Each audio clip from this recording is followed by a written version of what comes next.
ഇന്ന് ഞാൻ കച്ച കെട്ടി ഇറങ്ങിയിരിക്കുന്നത് ഒരു മീൻ ബിരിയാണി ഉണ്ടാക്കാൻ വേണ്ടിയിട്ടാട്ടോ. അപ്പോൾ നല്ല കിങ് ഫിഷ് ഷാമയൊക്കെ അങ്ങനെ മേടിച്ചു കൊടുത്തിട്ടുണ്ടായിരുന്നു.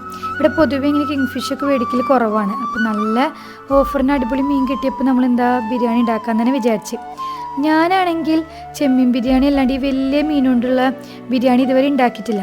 അപ്പോൾ അതിൻ്റേതായ കുറച്ച് ടെൻഷനും കാര്യങ്ങളൊക്കെ ഉണ്ടായിരുന്നു. പിന്നെ ഉമ്മാക്ക് വിളിച്ചിട്ട് കാര്യങ്ങളൊക്കെ ചോദിച്ച് സെറ്റാക്കിയിട്ടുണ്ട്. അപ്പോൾ മീൻ ബിരിയാണി ഉണ്ടാക്കുമ്പോൾ എപ്പോഴൊക്കെ തോന്നിയിട്ടുള്ളത് നല്ല വെളിച്ചെണ്ണയിൽ ഉണ്ടാക്കുമ്പോഴാണ് അതിൻ്റെ തനിതായ ടേസ്റ്റ് കിട്ടുക കേട്ടോ. അപ്പോൾ അതൊക്കെ സെറ്റ് ഇതുവരെയൊക്കെ എല്ലാം ഓക്കെ ആയിരുന്നു. പക്ഷെ എന്തുണ്ടായി വിചാരിച്ചാൽ ഉമ്മ പ്രത്യേകം പറഞ്ഞിട്ടുണ്ടായിരുന്നു മീൻ ഉടഞ്ഞു പോവും നോക്കണമെന്ന്. അപ്പോൾ ഞാൻ കുറച്ച് അധികം ഉണ്ടാക്കിയിട്ടുണ്ടായിരുന്നു കേട്ടോ. കാക്കാക്ക് ഇഷ്ടമാണ് കിങ് ഫിഷ്, കാക്കാക്കും കൊടുക്കുക, ചേച്ചുവിന് എല്ലാവർക്കും കൊടുക്കുക വിചാരിച്ചിട്ട് ഉണ്ടാക്കിയിട്ടുണ്ടായിരുന്നു. അപ്പോൾ റൈസൊക്കെ ഉണ്ടായിരുന്നു. പക്ഷെ മീൻ എന്താ ഉണ്ടായി വെച്ചാൽ പൊടിഞ്ഞു പോയി. എന്താ വെച്ചാൽ ഞാൻ മറിക്കണേൽ അങ്ങോട്ടും ഇങ്ങോട്ടും തിരിക്കണേൽ ഒരു അസലായിട്ട് പൊടിഞ്ഞു പോയി. അപ്പം നടുവിൽ ഞാൻ മസാല മാത്രം മേലെ മീൻ വെക്കാന്നുള്ള പ്ലാനായിരുന്നു. പിന്നെ പൊടിഞ്ഞുകൊണ്ട് എന്തായി, പൊടിഞ്ഞ കഷ്ണങ്ങളൊക്കെ ഇടയിൽ വെച്ചു. അപ്പം നമുക്ക് എപ്പോഴും ഇങ്ങനെ അടിപൊളിയായിട്ട് വരണമെന്നില്ലല്ലോ, ഇടയ്ക്കൊക്കെ ഇങ്ങനെ തെറ്റുകുറ്റങ്ങളൊക്കെ പറ്റാം.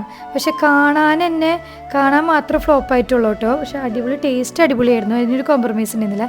കുറച്ച് പൊടിഞ്ഞു പോയി എന്നുള്ള തെറ്റുകുറ്റങ്ങൾ മാത്രമേ ഉണ്ടായിരുന്നുള്ളൂ കേട്ടോ. അപ്പോൾ അങ്ങനെ മസാല ഒക്കെ ഞാൻ മേലെ ഫിഷൊക്കെ വെച്ച് അങ്ങനെ സെറ്റായി. അപ്പോൾ നിങ്ങൾക്ക് ഫിഷ് ബിരിയാണി ഒക്കെ ഇഷ്ടമാണെങ്കിൽ അടിയിൽ കമൻറ്റ് ചെയ്യാം കേട്ടോ. പിന്നെ ഇത്രേ ഉള്ളൂ. ബൈ.